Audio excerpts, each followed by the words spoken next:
હરસોલ ખાતે મોટી સંખ્યામાં મુસ્લિમ ભાઈઓએ નમાઝ અદા કરી અમન અને શાંતિની દુઆ માંગી હતી। મુસ્લિમ બિરાદરો દ્વારા એકબીજાને ગળે મળીને ઈદની મુબારકબાદી પાઠવી હતી। ગઈકાલે ચાંદ દેખાતા મુસ્લિમ બિરાદરોએ આજે ઈદની નમાઝ અદા કરી હતી।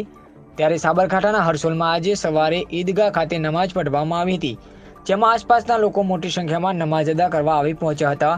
30 દિવસના રોજા રાખી આ પવિત્ર તહેવાર મનાવવામાં આવ્યો હતો। અમન, શાંતિ અને ભાઈચારાનો સંદેશ આપતા આ પવિત્ર રમજાન મહિનાનું અનોખું મહત્વ હોય છે, ત્યારે તમામ લોકોએ ઈદની નમાઝ સાથે ભાઈચારાનો સંદેશ પણ પાઠવ્યો હતો। ત્યારે તલોદ પોલીસ સ્ટેશનના પીએસઆઈ દ્વારા ચુસ્ત પોલીસ બંદોબસ્ત પણ ગોઠવી દેવામાં આવ્યો હતો।